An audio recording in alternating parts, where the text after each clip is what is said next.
We are creatures of desire. What we most desire is meaning.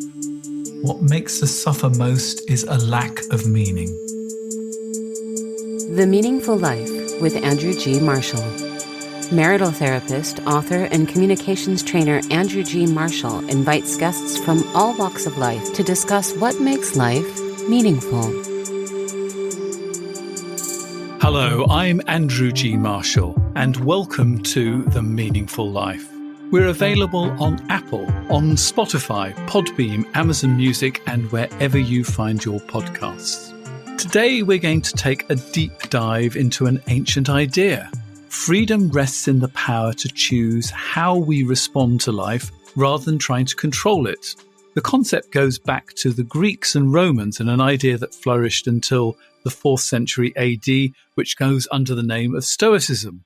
However, we're going to enter through a more contemporary philosopher. My witness today is Mark Matousek, an award-winning writer and teacher whose work focuses on personal awakening. He's the author of Lessons from an American Stoic, How Emerson Can Change Your Life. So let's start off from the very beginning and talking about what is Stoicism. Well, Stoicism is an ancient philosophy that was started 2 centuries, I believe, before the birth of Christ. And it focuses on the power of the mind to alleviate destructive and negative feelings through what we would call today cognitive behavioral therapy. It's shifting perspective and understanding that we have the power to alleviate our own suffering depending on how we hold things, the view that we take of things. That was one of the pillars of Stoicism. And another is that nature is the source of our greatest wisdom and our greatest vitality. And that by connecting to nature and moving out of the way of this turbulent, confusing brain of ours, we connect to something that's larger than we are. And that's why Ralph Waldo Emerson was such a fan of Stoicism, and his transcendentalist philosophy is so close in certain ways to Stoic thought. So the next really basic question is, who was Ralph Waldo Emerson then? Ralph Waldo Emerson was the godfather of American spirituality. He lived in the early 19th century. He was a 7th generation minister who left the church after losing his traditional faith and established a movement called Transcendentalism, which was basically a rebellion against the staid, traditional church of the time, which emphasized dogma over direct experience. Like today, people in Emerson's era were hungry for an immediate connection with the divine or the cosmic intelligence, whatever you want to call that, and they're really disillusioned with the church. And so Emerson was a spiritual revolutionary who left the church and became a speaker on the Lyceum circuit, and for 50 years was really the conscience of the United States. He lived during one of the most violent periods of our history, from pre-abolition through the Civil War. And he was an extraordinary figure because he had struggled with so much insecurity and trouble in his own early life. That's what makes him so poignant to me and so attractive as a figure, is that he doesn't speak from on high. He learned the hard way through a lot of painful, tragic life circumstances to rise above using Stoic thought and using this, what we were just talking about, shifting perspective, to gain a more insightful and balanced and wise approach to his own life, which he then translated into his teachings. And has he always been popular in America, or has he sort of gone in and out of fashion? You know, he's always been in Henry David Thoreau's shadow. Thoreau was 14 years his junior. He was Emerson's protege. And Thoreau is sort of younger and hipper and sexier. He died young. So he was, I think of it as kind of one of the rock star who died young. And Emerson, on the other hand, was he was a Boston Brahmin. He was fairly straight-laced. He was quite self-conscious and inhibited by comparison to Thoreau. And he lived into an old age. And so we've always kind of taken him for granted, which is why I wanted to write this book, was to remind people that, first of all, Thoreau got most of his ideas from Emerson, but also that Emerson was extremely radical in his time. He didn't look like a radical, but he was a radical. And that's why I thought that he would be a great person for people to be reminded of and to use as a beacon in this time when we're so lost. People are feeling so demoralized and challenged as if we've lost our spiritual moorings. And Emerson was the great pillar of American spirituality at a time when we needed it most. And I think that we've come to a time like that again. Now, you found Emerson at a time when you were lost as well. So tell me how you fell in love with him. I grew up in an agnostic / atheist Jewish household. There was no faith. There was no spirituality. I used to say that we worshipped at the mall. Our religion was materialism, good suburban, capitalist family. And I was hungry from a very young age for something that was bigger, something that had a deeper connection to what life and its meaning might actually be. And I was very depressed. I was in graduate school. I was getting a PhD. And I felt like I had lost my way in a very, profound sense. And through happenstance, I fell into a job working as a research assistant for a very famous Emerson scholar. And I spent a year immersed in his teachings. And it completely changed my understanding of the world. It was the antithesis of everything I had been brought up to believe about what human life is about, what's possible for us, the nature of what it means to be a person. Emerson was deeply optimistic. In fact, I think of him as a good Buddhist. He truly believed that human nature was good. And that was a message I had never heard before. And nor had I ever come across transcendentalism or a spiritual view of a way of looking at life. And it was transformative for me. And you describe yourself as a fatherless boy. How did that sort of tie in with your need for Emerson? Because I think as a fatherless boy, you don't really have much faith in humanity, I would say. As a fatherless boy raised by a very cynical and depressed mother, I had a very rough childhood. There was suicide, addiction, trauma, a lot of problems in my childhood home. And so I was a born seeker. I was the kid at 8, 9 years old who was scribbling in a notebook trying to figure things out. That's who I was. So I definitely needed some kind of guidance. And the fact that Emerson himself had lost his father, that he was such an insecure, awkward little boy as I was, really endeared me to him. And so his teachings appeared at a moment when I needed them most. And they've been a guide for me for the past 40 years. So one of his key ideas is that human life has a purpose. We have a mandate to unfold our characteristics. So explain that to me. Yes, he said that the chief end, the unfolding of his character is the chief end of man. And that for me was a revelation because I never thought that life had any meaning. I was taught that it was a dog-eat-dog world, that you kill them before they kill you. There was no deeper purpose. And so when Emerson said that we have a nature, a character, and that it's our job to shepherd that character and that nature into our lives, it was a big wake-up call for me. And I saw that also life's difficulties were grist for the mill, that there was potential in suffering and in loss and in grief. Things that I thought were, unremitting tragedies actually had another side to them. And that was to deepen and to become aware of our attachments to what Emerson called the exterior life.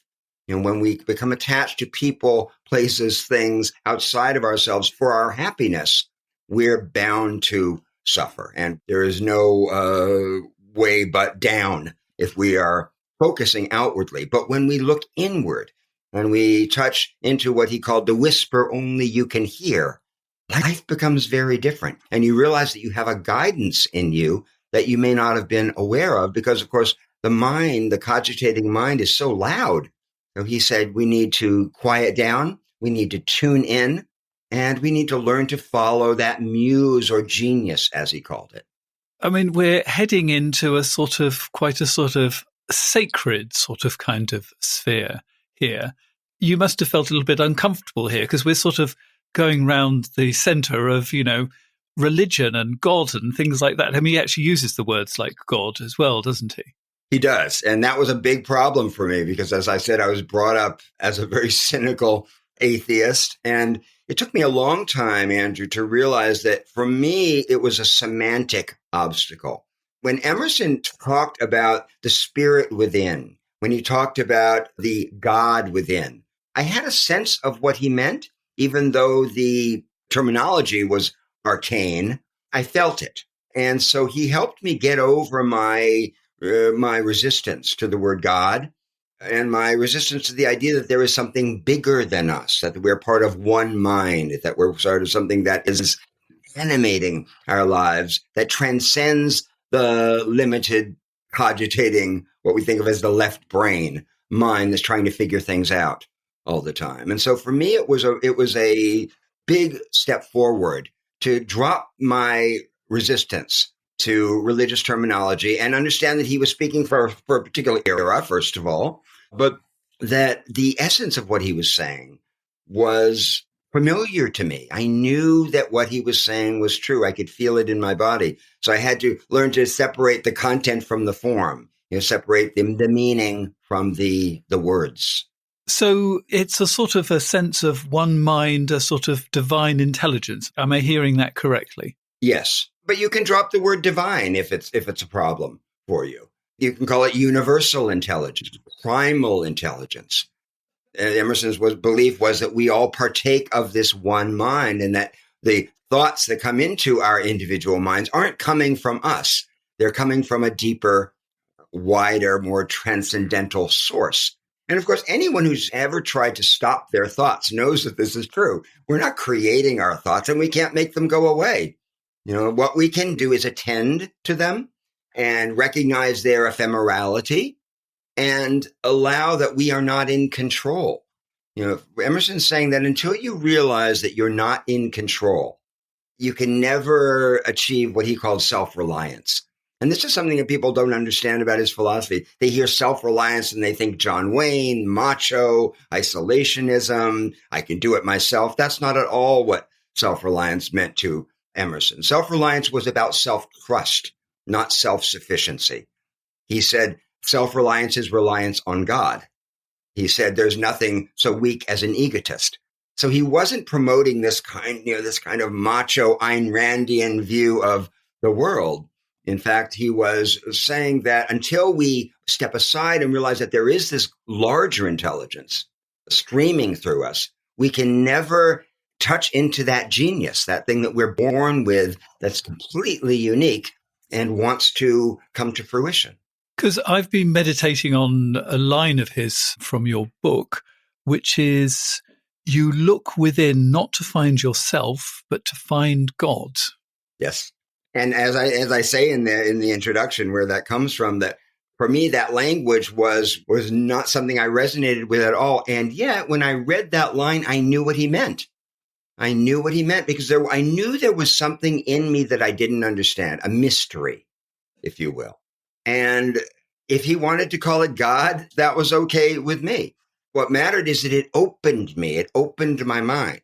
And it relaxed the defensive, egotistical, kind of paranoid little false self that was protecting what it thought it knew. Emerson showed me how little I knew. And that was a godsend. So he changed your life, didn't he? Because you changed your life completely. So tell us about that. Well, I quit graduate school, first of all, which was the best thing I could have done. I hated graduate school. And so I left a PhD program. I moved to New York. I became a professional writer. I made it right with people in my life who I needed, relationships that needed healing. I started to take responsibility for my own actions, which is another huge theme of Emerson. Stop blaming the world for your life. He said people don't realize that their opinion of the world is also a confession of their character.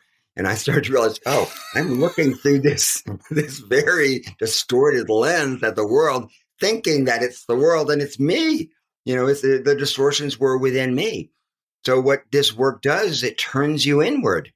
And you realize the answers are here if you quiet down, if you trust yourself, and you don't follow the crowd. That's another huge theme of Emerson's is nonconformity. I was just going to say, the more I hear you talk, he's sounding more and more like a psychoanalyst. That's probably why I love his work. I think I'm a closet psychoanalyst myself. I'm fascinated by the way the mind works, and I'm fascinated by the question of how to live. And that was all Emerson cared about. Of course, that's what all philosophy is looking at. Is how do you live? What does it mean to have a good life? And what does it mean to have character? Yeah, because your sister actually, at a moment of complete and utter crisis, actually asked you that question, how do you live? What was that like for you? Andrew, it was it was a life-changing moment for me, without no hyperbole. My sister had been very depressed. She had been hospitalized, and she showed up at my house one day when I was 20 and looking terrible, very just terrible. I said, Marcia, what is it? What's going on? She said, how do you do it? I said, do what? She said, how do you live? And 2 weeks later, she killed herself. And so for me, that became a mantra. It became an ongoing question, and it has guided all of my work. It's all focused in some way or another on the question of how do you live? How do we move through this dangerous, painful, and wonderful existence of ours with a modicum of goodwill and well-being? And the terribly difficult thing about that question is it's probably different at 20 as it is at 60. No question. And I didn't know what to tell her. I answered with platitudes. You put one foot in front of the other, you do the best you can. I honestly was completely out of my depth at the time. But it became, for me, an object of real contemplation. And of course, that's what we're all asking ourselves all the time, even when we're not aware of it. How do I do this? On any given day, the challenges to being truthful, to having integrity, to being able to love are close to overwhelming, not to mention what's going on in the world. So how do you manage all of that in a way that is sane and that is tolerable? That, of course, is what we're all trying to figure out all the time. And that's what Emerson was so brilliant at, because he suffered himself. He was open about his own struggle. And that was for me, the doorway into Emerson was him as a man. I was interested as much in this human being. How did that insecure, chubby, awkward, self-hating little boy become Ralph Waldo Emerson, become this paragon of wisdom? And how had that happened? For me, that's an arc that I would like to model my own life after. How do we grow into what is possible for us? I mean, let's sort of try and start to think if we can answer that question. And I think what he's saying a little bit is we have to go beyond the me story into something deeper. So can you explain what he means by the me story?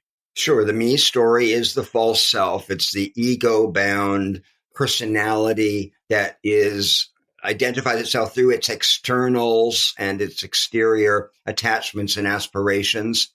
It's the relative self. So it's the part of us that's always changing. It's not to discount it. Obviously, we are human beings, but there is something in us that is not changing. There's something in us that is eternal, that is transcendental. And that until we balance our lives with an awareness of that and keep that perspective in the background, it's impossible, says Emerson, to live a balanced life of integrity in the world, because you're always focused on protecting this little paranoid, selfish, greedy, lusty little self that's focused on its own interests. So if we're saying there's a big self as well as a little self, what is this big self made of as far as Emerson's concerned? I'm sort of thinking I'm hearing this sort of one mind is part of it. Is there other parts of it as well?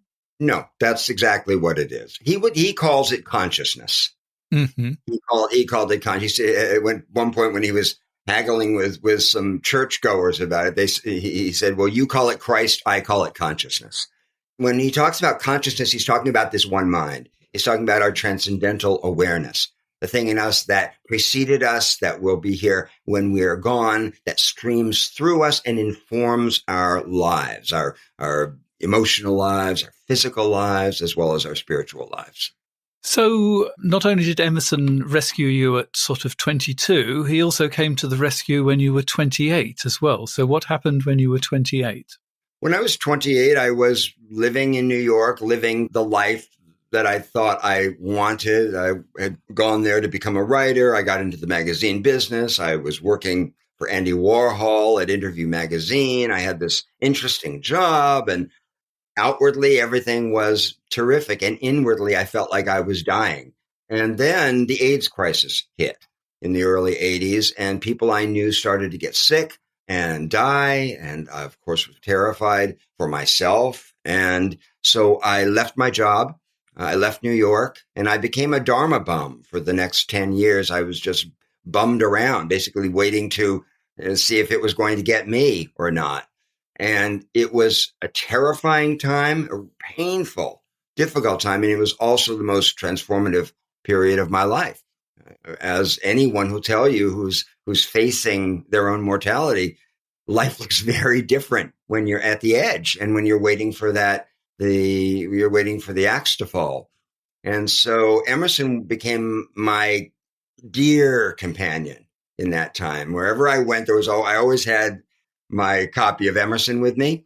And I would find that no matter how bad things were, spending an hour with Emerson would talk me off the cliff. It would pull me back off the ledge. It would remind me of the thing that I had been reminded of earlier in graduate school. There's something bigger than this terrified little mind of mine, that I'm part of something larger. And that in a moment of crisis is life-saving. It's soul-saving. And there's the relationship with nature as well that's very core that we haven't spoken about. In India, I suppose, I'm imagining there's going to be rather a lot of nature there.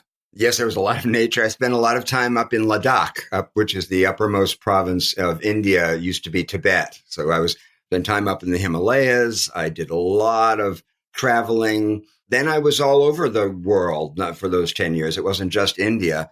And I did find that there was a silence, a quietness.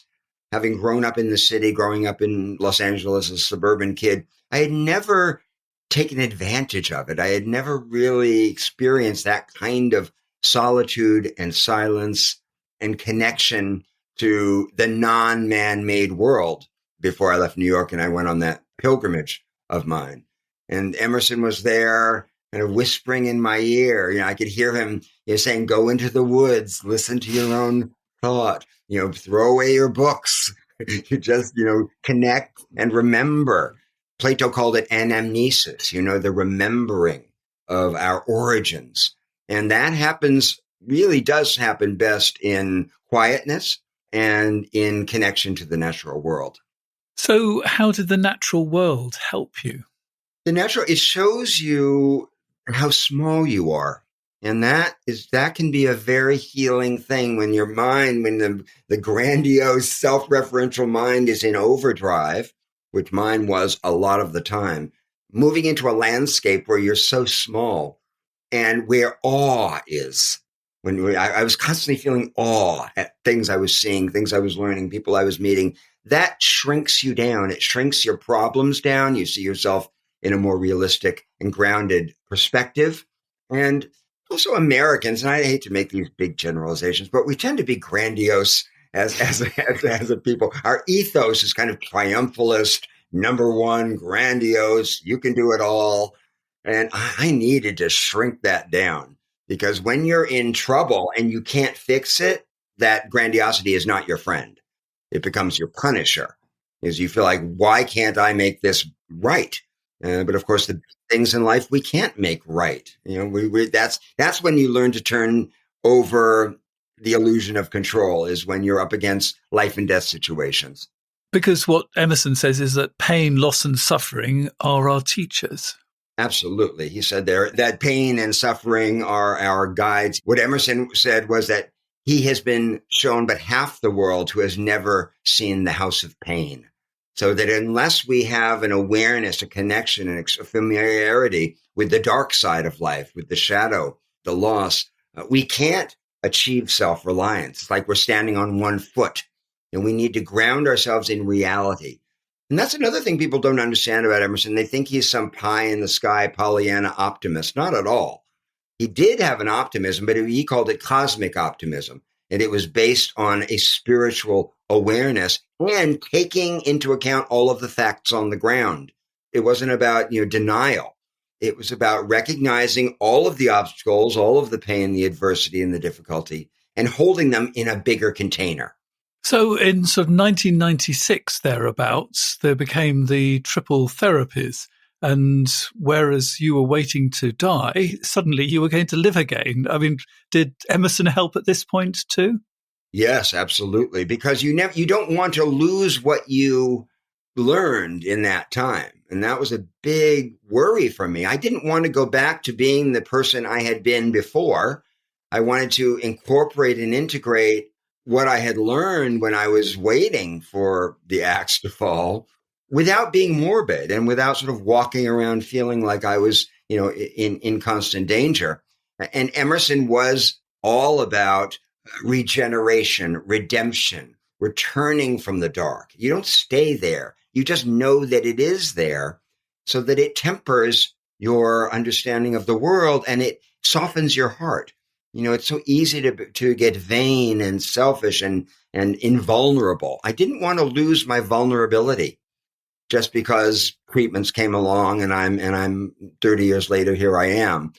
I didn't want to lose what, as Dostoevsky said, his greatest fear was not to be worthy of his sufferings. I wanted to be worthy and live a life that felt worthy of what I had been through and what I had seen, not only in my life, but the lives of so many people around me who were getting sick and dying at very young ages. Yeah. And I wanted to live with that awareness for however long I was here. And to be a witness for what they had been through too.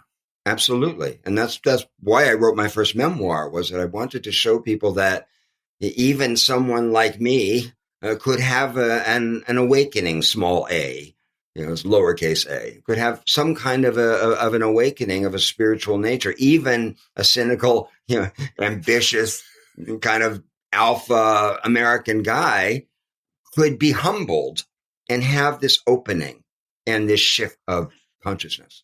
And maybe actually it's much harder if you are successful to have an awakening because, and I'm going to read you a quote from Emerson, "To be yourself in a world that is constantly trying to make you something else is the greatest accomplishment."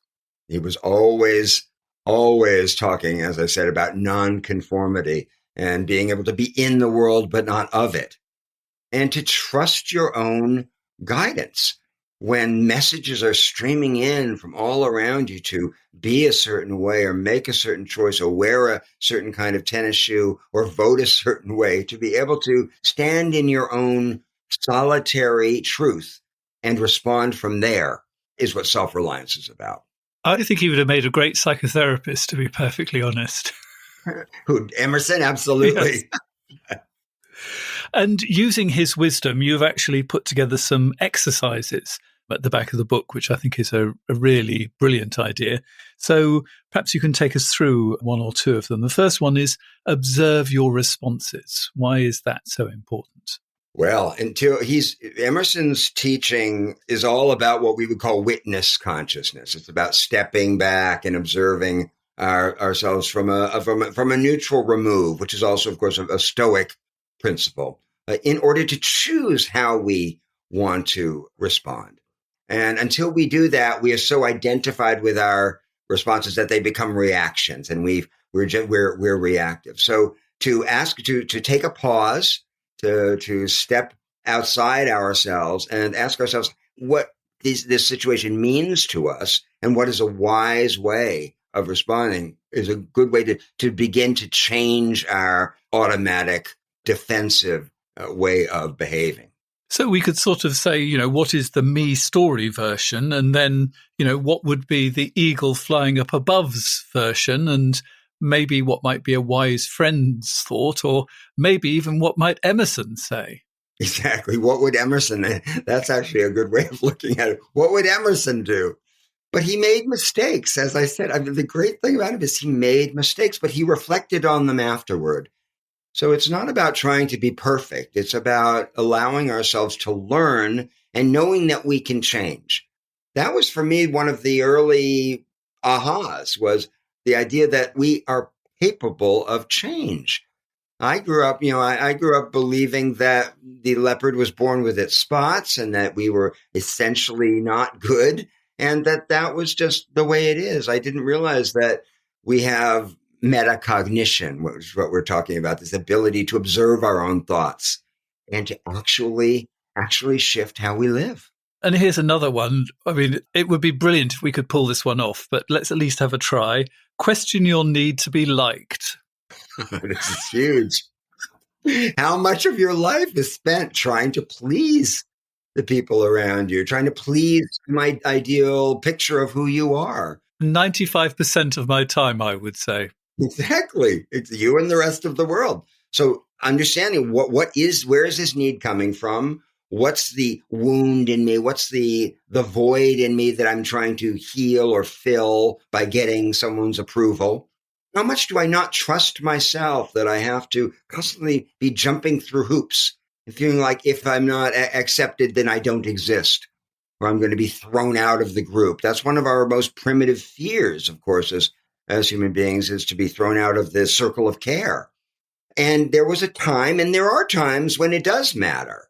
But most of the time, it's an atavistic paranoia that works to curtail our individuality and our originality and make us inauthentic in our lives. We're more worried about what other people will think of us than we are about what is true for us. And so what Emerson is saying is turn that around. Start with what is true, and then see how you can manifest that in a way that does no harm in the world, but nor does it focus on pleasing or obedience. When we're in that situation, we're always children. When you're looking at the world through the eyes of a child, it's all about how can I stay safe? How can I be secure? How can I be obedient? How can I make them like me? And that's how many of us live a lot of our lives. So can you give an example about how you've used this question, why do I need to be liked, in your own life at a particular point? Oh, gosh. Sure. Well, when I first came back to New York, I had no interest in pop culture anymore, for example. I had established one career. It didn't interest me. It had no meaning for me. And so I shifted my interest to spirituality, psychology, and many of the people I worked with didn't get it at all. I lost a lot of jobs, a lot of affiliations. People felt like I'd gone around the bend. And I had gone into woo-wooville because I was talking about things like meditation and transcendental thought. At that time, back in the 80s, early 90s, it wasn't quite as in vogue as it is now. And I had to be true to myself. I simply couldn't live doing the kind of work that I had done before with any kind of sincerity or authenticity. So I had to follow my own, my shifting passion if I was going to continue to work as a writer and do anything of value. And that meant letting go of a lot of approval and a lot of reputation and a lot of status. And I can't tell you how weird that was, going from writing, for example, for mainstream publications, and suddenly, I'm writing for Yoga Journal. It was a big change of orientation, and it was challenging. It was challenging. Because it's really difficult to let go of the past, isn't it? It is.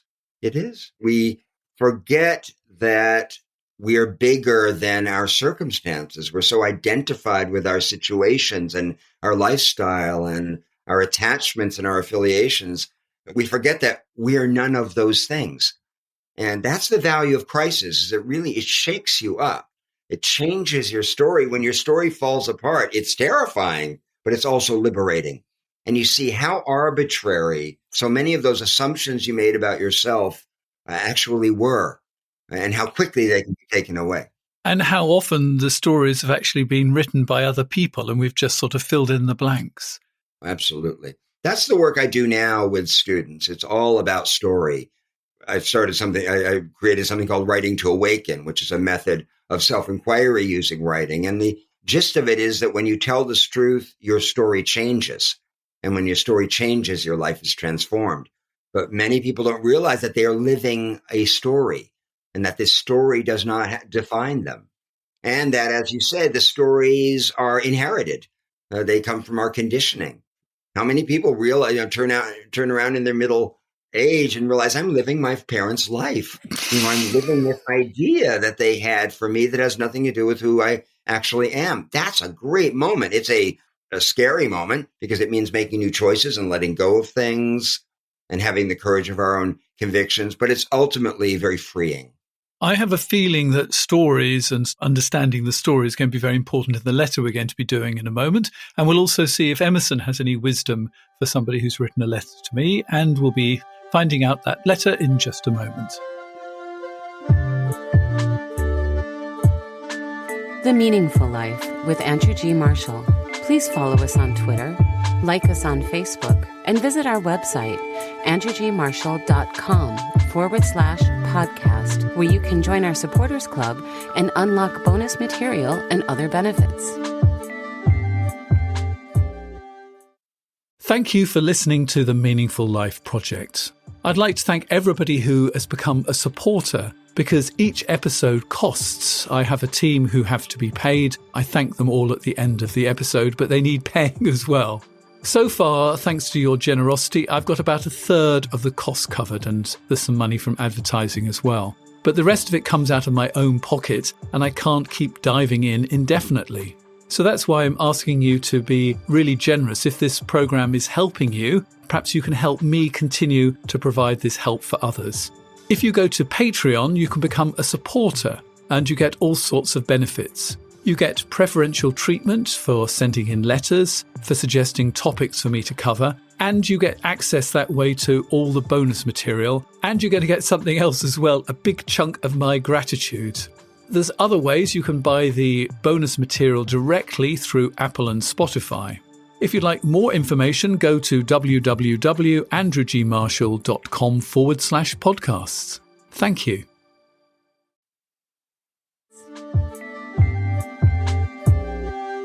If you want to participate in The Meaningful Life, you can go to my website, www.andrewgmarshall.com/podcasts.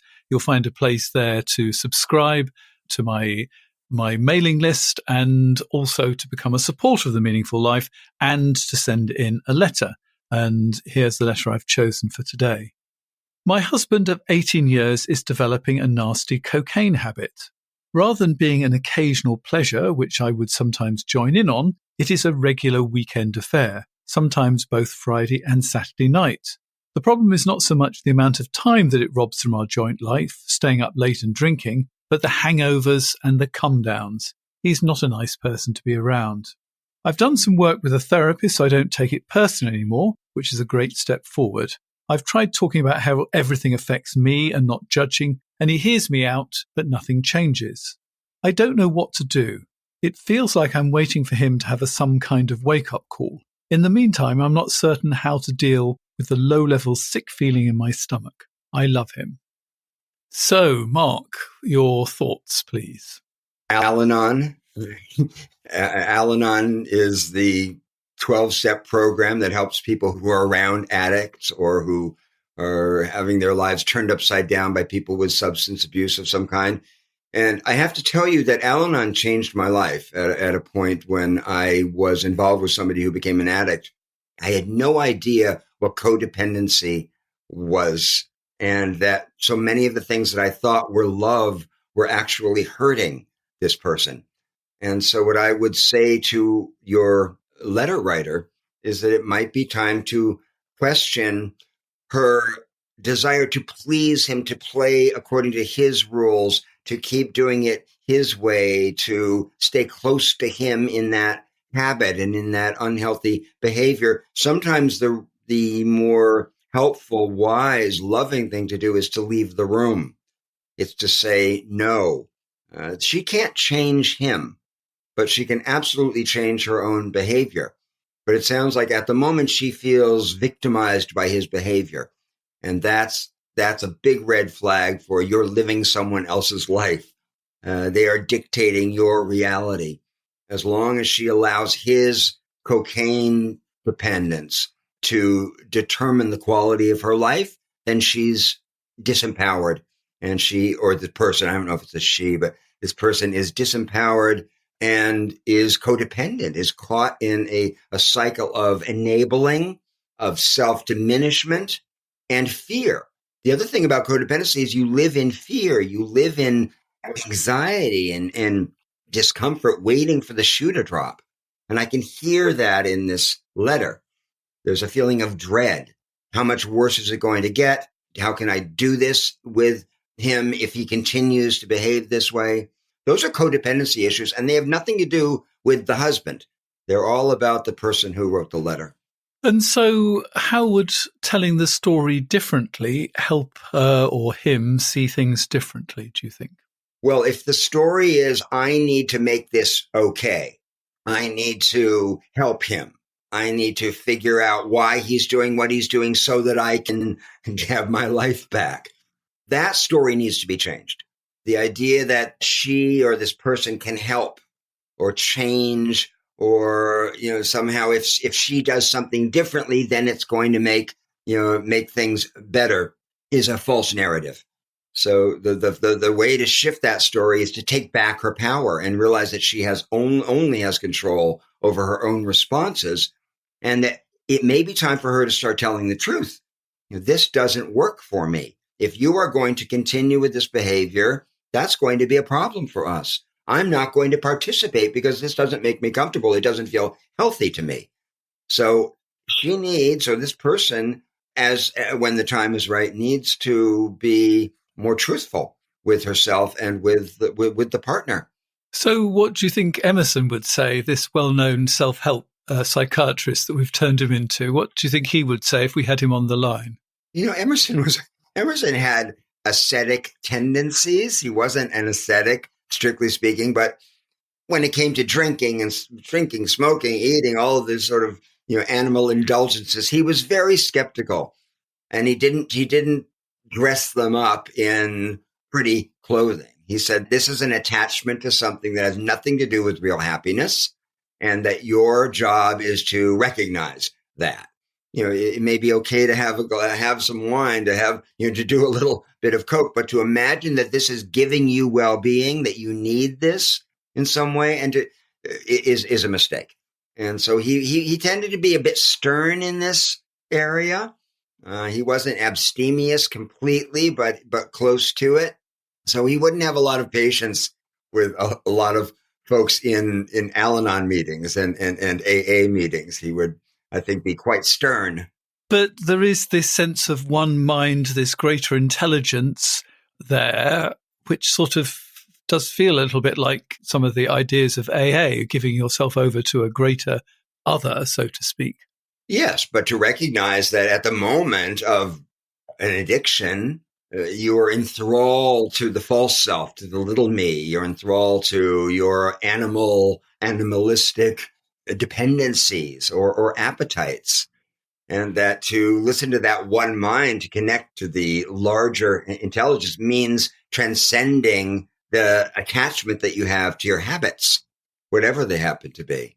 So it's not getting too identified or too attached to our habits, and recognizing that when we turn it over, as they would say in AA, when you turn it over to a higher power, when you turn it over to the intelligence in you that's larger than the addiction, things start to shift. But that's also why one of the first steps in AA is recognizing that you are powerless over your addiction, because the ego keeps you addicted by telling you, I could stop this if I wanted to. Oh, I'm really in control. Of course, one isn't in control in that situation.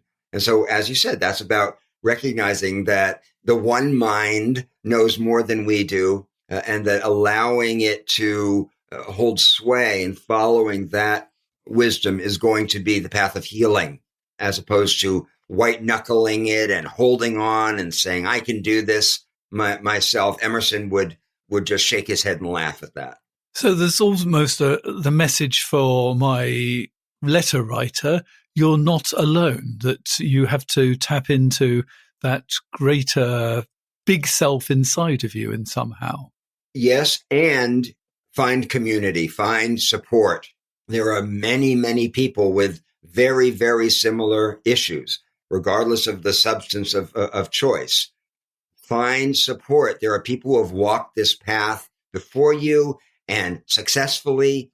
And there are things that your letter writer doesn't know probably about how codependency works. Codependency is itself an addiction.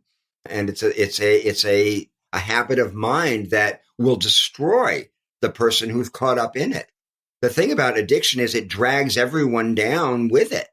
So if this letter writer, let's say the husband's cocaine habit becomes worse and he becomes belligerent or aggressive or even violent, that becomes a real danger for this letter writer. So it's about saving your own life and realizing that you don't have to be enthralled to somebody else's habit. It sounds so obvious, but in the moment, it's very, very hard to do because, of course, we love people. We see them hurting. We can see them hurting themselves, endangering themselves. And all we want to do is help them. Everything empathic and altruistic in us wants to stay there and help them. And it's exactly the wrong thing to do, not only for their recovery, but for our own well-being.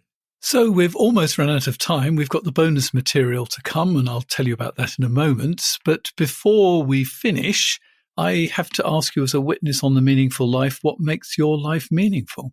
You know, there are the things I think that make most people's lives meaningful. First would be love and the relationships and the people in my life. I put them first. I put my connections, my emotional connections above everything else. Because I've learned, and this wasn't always the case, I've learned that the people in our lives are what give it meaning first and foremost. I didn't always believe that. I thought it was career, but now I know it's really not. It's really friendship. I value my friendship very, very deeply and my love relationship very deeply. The possibility of insight makes my life meaningful. That changed my life, realizing that we could change, as we were saying earlier, that we can unfold, that there's potential that is greater than meets the eye. That makes me excited. That gets me out of bed in the morning, seeing that I don't have to keep repeating myself endlessly, I can grow and I can learn. The third I would say is my work. I truly love my work, my work as a writer, and for the last 15 years as a teacher as well. I get great joy working with people and seeing a light bulb go off and saying, oh, I don't have to do that for the rest of my life. When I get a piece of writing that has insight in it and a person has an epiphany or an aha, I feel like I'm doing something worthwhile, and it makes me happy. Well, I love the title to one of your books because I think it's a great attitude to have to life. So I'm going to talk more about that in a moment. And the idea is when you're falling, dive.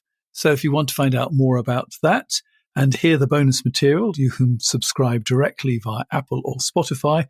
We're also available on Amazon Music.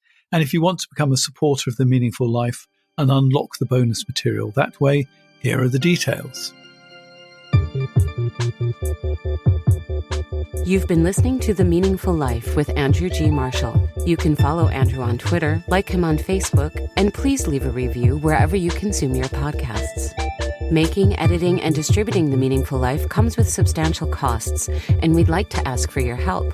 Visit our website, andrewgmarshall.com/podcast, where you can join our supporters club and unlock bonus material for every program, send in a letter to be discussed by Andrew and his guests, and join a community of other people seeking to make their life meaningful. At the gold level, you get even more benefits. Production of The Meaningful Life with Andrew G. Marshall is by Michael Dooney. Social media by Madeleine Healy. Sound engineering and theme tune by Sebastian de la Luz Mendoza. And I'm Susie Colick. Please tell your friends and spread the word. Thank you.